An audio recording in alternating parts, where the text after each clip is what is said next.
सर्वांनी प्रश्न वाचून काढा।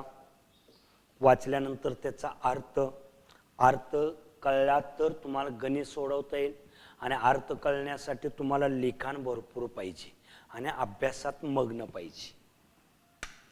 ओके, आता इथं कंप्लीट द ॲक्टिव्हिटीज दिलेले आहेत आपल्याला 3 1 2 3 बघा। क्वाड्रॅटिक इक्वेशन दिले x² + bx + c = 0।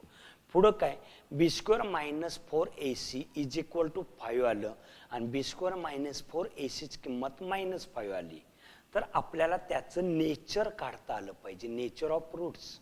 जर समजा प्लस डेल्टा आला, b² - 4ac ची किंमत जर प्लस आली तर real and unequal, real and unequal.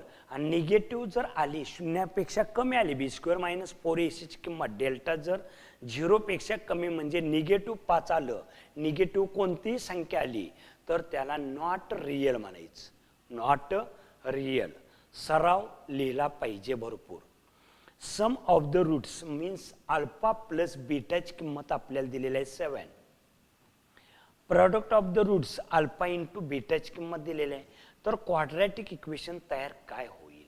मग x² plus alpha plus beta X plus alpha into beta, त्यांच्या दिलेल्या त्या किमती फक्त भरलेल्या आहेत बघा। तरी सुद्धा लिहून दाखवतो इथं बाळांनो, x² minus in bracket alpha plus beta X plus alpha beta = 0।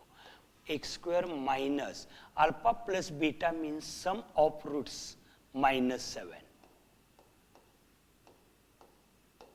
Plus 5 = 0 म्हणजेच x² मायनस मायनसचा गुणाकार plus 5 = 0।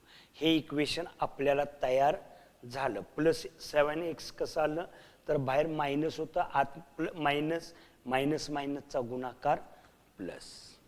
Next, if alpha and beta are the roots of the quadratic equation, एक इक्वेशन दिलंय आणि त्याचे रूट कोणते आहेत आपल्याला तर अल्फा अँड बीटा दिलेला आहे। मग आता नंबर 1 आणि number 2 alpha plus beta = formula काय आहे तर -b/a = minus in bracket -b, b ची किंमत किती आहे -4 आणि a ची किंमत किती आहे 2, मायनस मायनसचा गुणाकार प्लस /2, बेद दोन्ही 4। आणि इथं अल्फा इंटू बीटा म्हणजे काय तर c/a = c ची किंमत -3/a मीन्स 2। ओके, काळजीपूर्वक बघा, काही शंका असेल तर विचारा, पण शंका कधीच तुम्ही विचारणार नाही कारण व्यवस्थित समजावून दिले। फक्त तुम्ही लिखाण केले की तुमच्या शंका काही उरणार नाहीत।